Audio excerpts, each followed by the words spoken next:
আমার আগে আমরা, আমাদের আগে দেশ, ক্ষমতার আগে জনতা, সবার আগে বাংলাদেশ। আমরা আজ সকলেই নিজ নিজ ক্ষেত্রে অবদানের মাধ্যমে বাংলাদেশের নারীদের শিক্ষা, স্বাস্থ্য ও কর্মসংস্থানে ব্যবস্থা করতে চেষ্টা করতে পারি। দেশের উন্নয়ন নারীর ক্ষমতায়ন ছাড়া অসম্পূর্ণ।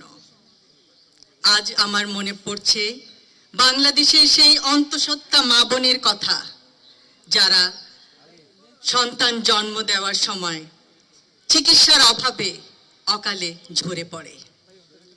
আমাদের পরিকল্পনার মধ্যে আছে প্রত্যেকটি উপজেলা হেলথ কমপ্লেক্সে নিরাপদভাবে জন্ম দেওয়ার ব্যবস্থা থাকবে।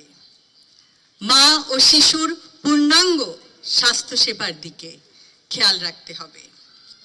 আমার আজ মনে পড়ছে অবহেলিত সেই কন্যা শিশুর কথা, যে প্রতিদিন ভয়ে থাকে, শঙ্কায় থাকে, সে বুঝি বাল্যবিবাহের শিকার হবে, কখন তার জীবনের স্বপ্ন চুরমার হয়ে যাবে। আমরা নিশ্চিতভাবে বলতে চাই, বিনামূল্যে শিক্ষা সম্প্রসারণ, মেয়েদের স্নাতকোত্তর পর্যন্ত শিক্ষা নিশ্চিত করা হবে। কোনো কন্যা শিশু আর মন খারাপ করে থাকবে না যে কখন তার সমস্ত স্বপ্ন চুরমার হয়ে পড়ে যাবে।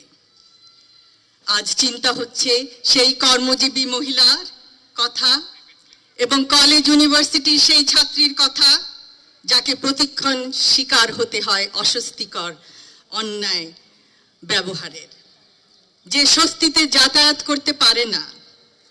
হাজারো লক্ষ গার্মেন্টস কর্মী বোন, যাদের রাতের অন্ধকারে চলাচলে নেই নিরাপত্তা, তারাও চায় সচেতন মাতৃত্বকালীন ছুটি। আমরা নিশ্চিত করতে চাই তাদের সবেতন 6 মাসের মাতৃত্বকালীন ছুটি। আমরা নিশ্চিত করতে চাই নিরাপত্তা এবং তাদের সুরক্ষা, নিরাপদ আবাসন ও যাতায়াত ব্যবস্থা, কর্মস্থলে ডে কেয়ার সেন্টার। প্রত্যেকটি মা নিশ্চিন্তে তার কর্মস্থলে কাজ করতে পারবে।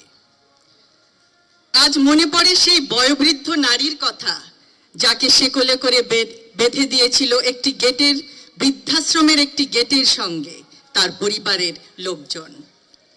সেই মায়ের প্রতি আমরা জানাতে চাই, পিতামাতার ভরণ পোষণ আইনের কার্যকর বাস্তবায়ন করা হবে।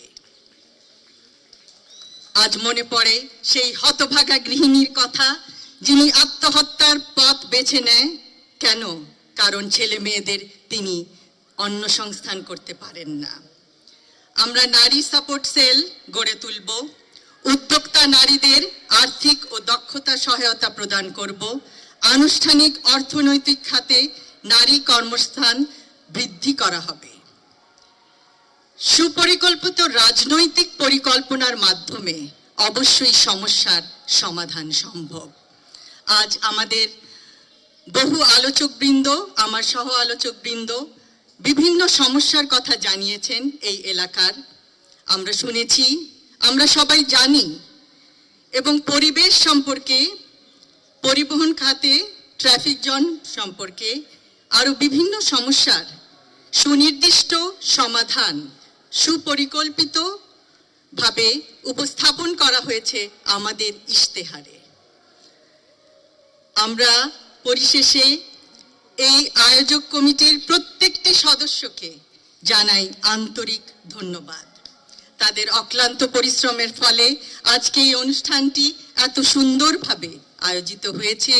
আমরা একে অপরের কথা শুনেছি, বুঝেছি, আরো শুনবো, এবং আপনাদের সম্মিলিত প্রচেষ্টায় প্রত্যেকটি সমস্যার সমাধান যতটুকু সম্ভব লাঘব করার চেষ্টা করব। পরিশেষে বলতে চাই, আমার আগে আমরা, আমাদের আগে দেশ, ক্ষমতার আগে জনতা, সবার আগে বাংলাদেশ। সকলকে ধন্যবাদ।